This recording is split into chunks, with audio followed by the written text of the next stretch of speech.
주님 평화.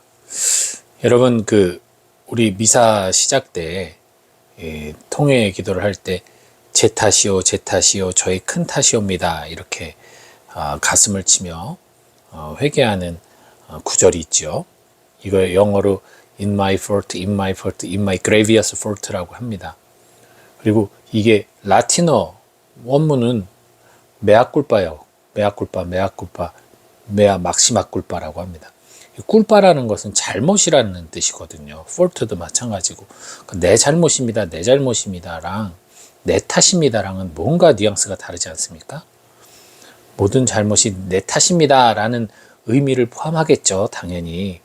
그러나 제 잘못입니다, 내가 잘못했습니다 라고 고백하는 것과 모든 게 내 탓입니다 라고 고백하는 것은 분명히 느껴지는 어감상의 차이가 있어요. 내 잘못입니다 했을 때는 온전히 그냥 내가 잘못한 거예요. 내가 어떤 행동을 나의 스스로 내가 생각이나 말과 행동으로 내 스스로 행한 어떤 잘못된 지각, 인식, 행동을 의미하겠죠. 근데 탓으로 돌리면 그것이 뭔가 너의 잘못일 수도 있고 나의 잘못일 수도 있고 여러 가지 그것에서 그냥 설사 너가 잘못했어도 다 그냥 내 탓으로 돌리겠다라는 의미로 받아들일 수가 있겠죠. 어떻게 보면은 내 탓입니다가 뭔가 더 상대방을 사랑해주고, 설사 상대방이 90% 잘못하고 내가 10% 잘못해도 내 탓입니다로 돌리면서 나의 통해를 이끄는 좀 더 사랑이 넘치는 느낌이 들 수도 있겠지만 사실 그렇지가 못해요. 저는 이게 내 탓입니다, 차라리 그냥 제 잘못입니다, 제 잘못입니다, 제 큰 잘못입니다라고 원문 그대로 우리가 하는 게 훨씬 더 명확하지 않을까. 왜냐면 이 잘못은 그 누구의 탓도 아닌 정말 내가 그냥 지은 잘못을 통해하는 건데, 내 탓입니다라고 고백할 때는 내가 만약 마음 안에 어떤 상처, 누군가의 관계 안에서 트러블이 생겼을 때 그 사람에 대한 탓이 더 크다고 생각을 하고 있는데, 혹은 실제로 그 사람이 더 큰 비중으로 잘못을 저질렀는데도 내 탓입니다라고 했을 때 오는 이 내 생각과 마음의 괴리가 올 때 혼란이 오거든요.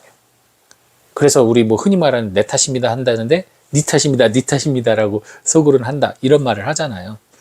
그래서 이 탓이라고 하는 것은 어떤 리즌이잖아요. 그렇기 때문에 저는 적절한 표현은 아닌 것 같다는 생각이 들어요. 오히려 온전한 회개 속에서야 그래, 내 잘못이, 모든 잘못은 내 것입니다 라는 의미로 해석은 할 수 있겠지만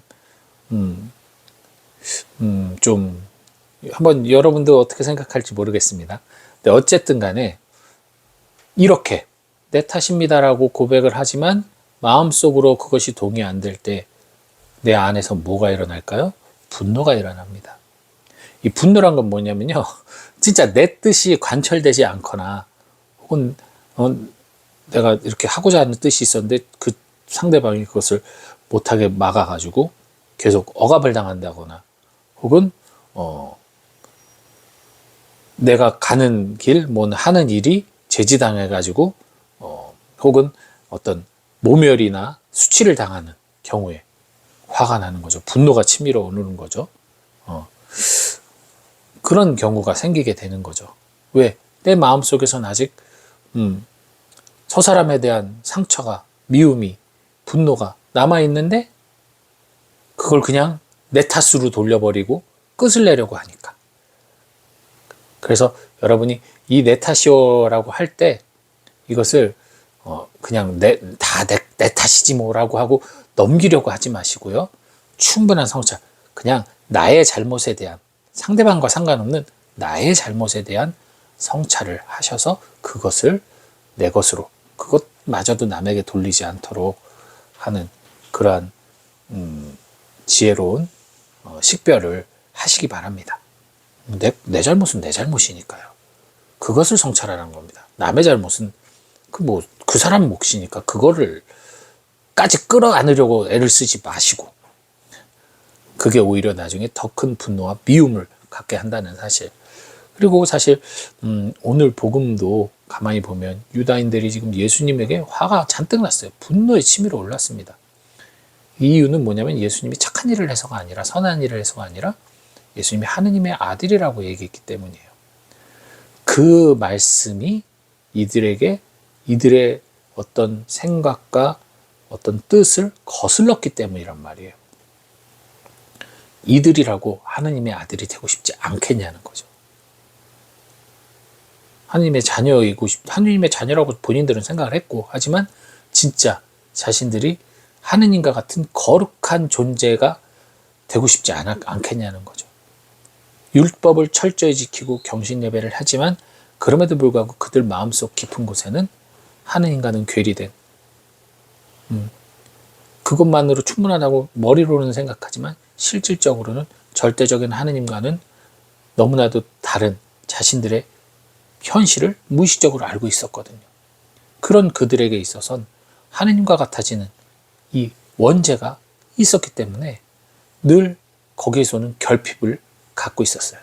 그런 그들이 예수님을 보니까 아니 그런 결핍 없이 그냥 마치 자기가 진짜 하느님의 아들인 양 행세하는 모습, 거기에 기적까지 더해 있으니 또 이 말씀에 또 능력까지 갖고 있으니 이들의 눈에는 자신들이 무의식적으로 느끼고 있는 그 벽, 아무리 우리가 거룩하게 율법을 철저히 지키고 해도 하나님의 자녀라고 말을 할 수 있어도 결국은 절대신 하느님과 우리의 관계는 주종 관계, 노예와 하느님의 관계, 정말 피조물과 신의 관계, 깰 수 없는 벽이 있다라고 여기는 그들의 사고관념을 깨부수는 그 모습이 너무나 화가 치미는 거죠. 그래서 한편으로는 자신들이 도달하고 싶은 모습이기에 부럽기도 하지만 또 한편으로는 도달할 수 없다는 걸 알기에 질투가 나는 거예요. 안타깝죠. 도달할 수 있는데 예수님을 따라가다 보면 예수님과 하나가 되잖아요. 그리고 우리는 이미 성체를 통해 예수님과 하나를 이루는 신비 속에 살아가는 공동체잖아요. 그래서 그들은 그걸 몰랐기 때문에 예수님에게 분노하는 거예요. 사실 그냥 짜증날 수도 있고 그냥 기분 나쁠 수도 있고 저 뭔데 지가 하느님의 아들이야? 웃기고 있네. 비웃고 조롱할 수도 있어요. 근데 이들은 비웃고 조롱하지 않았어요. 분노를 했다라고 나와 있어요. 화가 났어요. 잔뜩. 예수님을 죽이려고 할 정도로 미웠다는 거예요. 그것은 단순히 무시하고 뭐 정신 나갔네라고 무시할 그럴 모습이 아니었다는 얘기예요. 그만큼 그들에게 위협으로 다가왔고 그만큼 그들의 뜻을 심기를 매우 크게 거슬렀다는 얘기예요.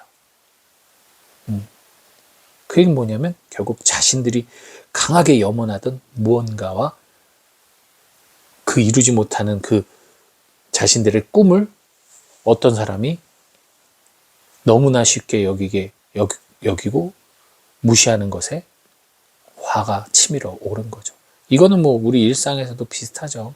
시기 질투가 나는 경우를 가만히 생각해 보십시오. 내가 정말 노력해서 겨우겨우 채워가는 어떤 것을 어떤 사람이 너무나 쉽게 갖고 있고 쉽게 구한다고 생각해 보세요. 내가 정말 죽어라 일을 해서 거의 완성한 프로젝트를 어떤 사람이 아무렇지도 않게 딱 낚아채듯이 완성해서 이룬다고 생각해 보세요. 그 얼마나 큰 분노와 상처가 있겠습니까? 마찬가지예요. 율법의 탑을 끊임없이 쌓아서 하느님의 의로움을 얻으려고 하던 그들에게 너무나 쉽게 그 완성을 보는 예수님은 이건 너무나 미운 사람일 수밖에 없는 거예요. 증오가 치밀죠. 인간적으로 보면. 네. 하지만 우리는 반대로 생각해야 되는 겁니다. 뭐냐면 오히려 그렇게 쉽게 얻을 수 있는 방법을 알려주신 거예요. 우리는 예수님의 십자가의 길만 따라가다 보면 구원받을 수 있는 너무나 단순하고 간편한 방법을 주님으로부터 받았어요. 물론 가는 길은 어려운 길이에요. 오르막의 길이기 때문에 쉽지는 않아요. 하지만 산 정상에 올라가기 위해선 목적지에 도달하기 위해선 올라가야지. 산을 내려서 정상에 갈 수는 없잖아요. 올라가는 수밖에 없어요. 주님께서 여러 가지 성령님을 통해 도울 수 있는 기구들을 주셨으니까 그 산행 하느님의 나라에까지 도달하는 그 산행에 가는 방법, 길, 그리고 여러 가지 하는데 필요한 여러 가지 도움들, 팁들 다 주님께서 마련해 주셨으니까 그대로 따라가기만 하면 되는 겁니다.